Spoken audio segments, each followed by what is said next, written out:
Welcome to the LowCarbUSA podcast, where we seek to inspire you to help us build this community. I'm Doug Reynolds. And this is Pam Devine. Today I have Dr. Karl Goldkamp with me, and he's a naturopathic doctor who's been a staunch supporter of ours at all our Florida events. I think he's been to every single one. And he's got an incredible story about he came to the low-carb lifestyle and how he's incorporating it now into a virtual or online practice. So he's here today to tell his story. That's right. You don't know my story. Our story is easy to tell. All right. Basically, so I graduated from medical school last year. So I'm a naturopath in Seattle, 1998. Stayed on to finish my Chinese herbal medicine and then went to practice in Connecticut. I'm from New England. And practiced with a group, started our own practice in Old Lyme, doing really well. 2008 came, and we were so invested. We were doing so well before we bought a big building, and we remodeled it and everything. And 2008 it sucked all the air out of everything. We had other practitioners, and so for 4 years we struggled to eke out, even pay our building mortgage and so on for the longest time. Finally, in about 2012, it was catastrophic. 4 events happened. My mother died. My brother died of multiple myeloma after 9.5 years. He was my only brother, older than me.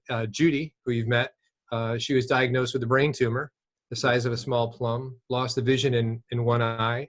She had to go in for brain surgery. We finally filed for bankruptcy for the practice.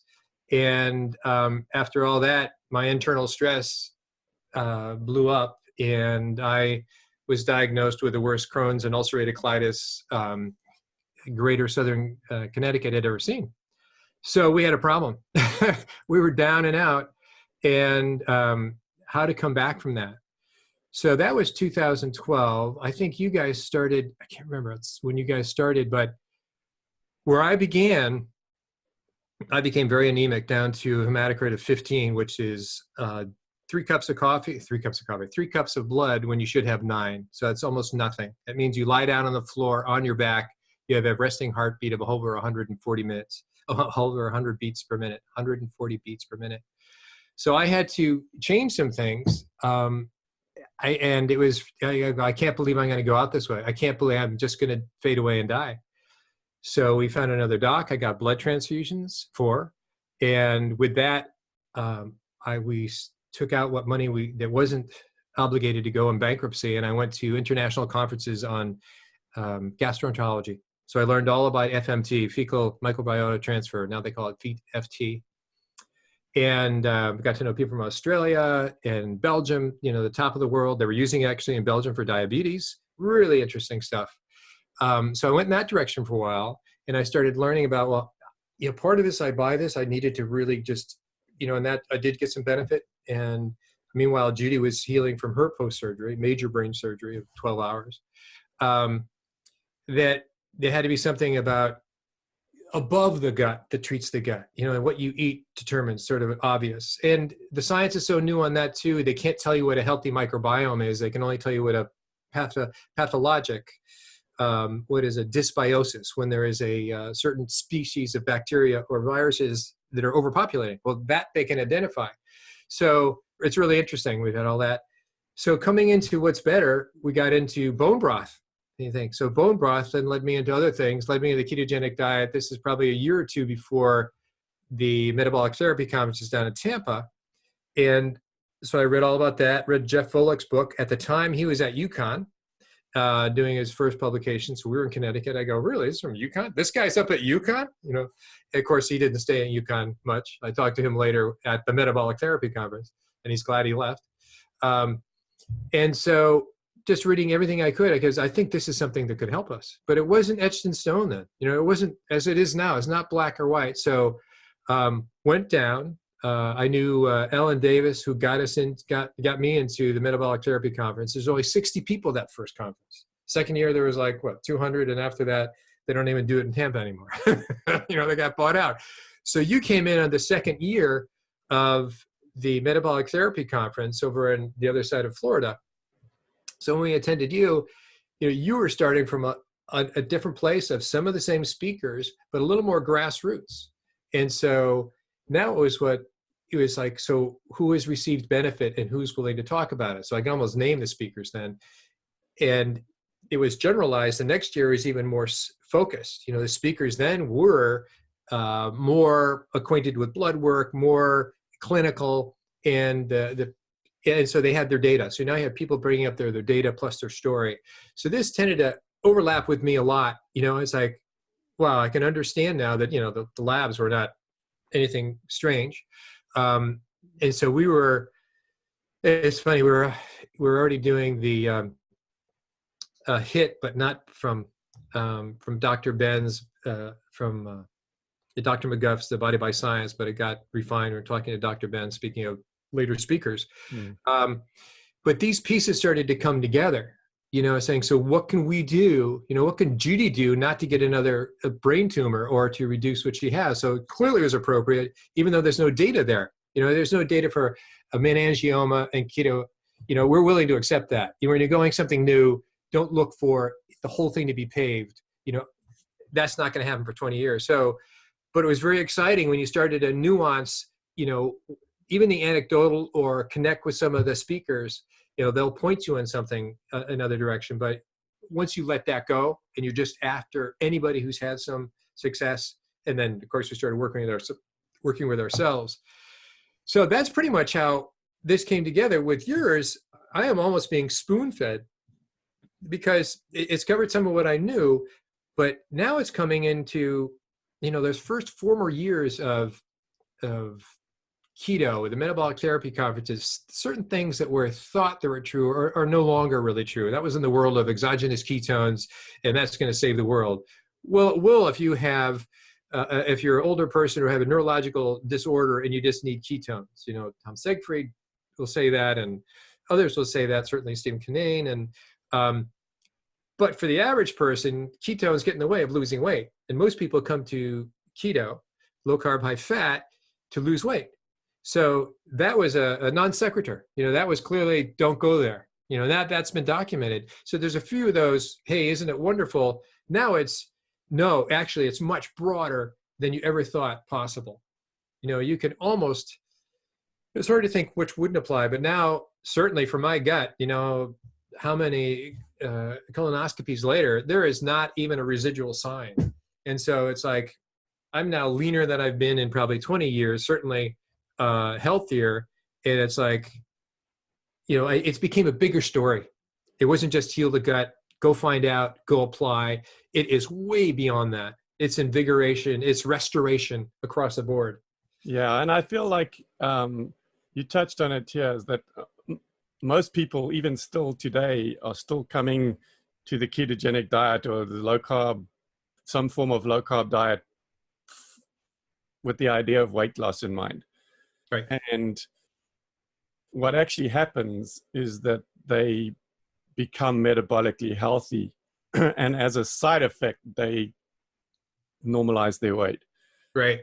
And you mentioned when we were in the preamble before when we were chatting about Dr. Robert Sivas, who has been at the last couple of these Florida events, but it was a couple. In fact, it was probably one of the first ones, and he was there talking to me about, at that point, becoming a speaker at future events.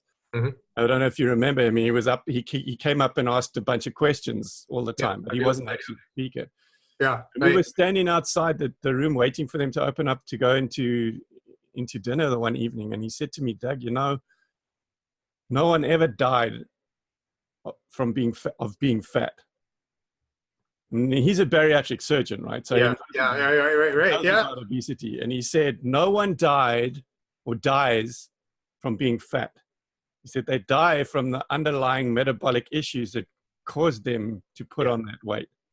Yep. And so he focuses completely in his treatment of people in terms of addressing your metabolic health. Right. It's really hard to tell people because it's like foremost in most people's minds, but don't focus or don't stress about the weight. That will come in time. Right. Focus on getting healthy, because that is the most important thing. So That's true. It's hard to take their eyes off of that when somebody's 100 pounds over that and they go, this is the biggest social obstacle in health. I mean, they think it's more social, which is more important for them than their health. And not everybody is educated on what metabolic health is. So your audience, by the way, has changed a lot as well. You have a pretty well-educated audience now. And initially it was about Mercola, and they weren't as educated. And so the questions that come up, the therapists are there, the physicians that are in the audience, those are pretty right on questions. And so, so back to the person who's overweight, you have to sort of say, we're taking care of this, but this is how we're doing it. We got to look at some other things. And so it's a little bit like saying, kind of back to the addiction thing, is like, we're not going to look at weight gain, but this is what we're implementing is, low carb, high fat, and looking at some perhaps factors that are in your way, your obstacles.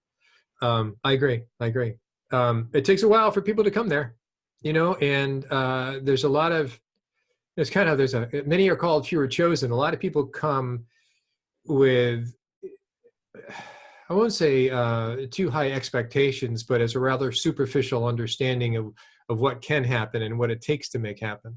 Mm-hmm. And once they get a little adapted to the amount of effort and the effort may be only in conceptually understanding the difference and not so much the implementation.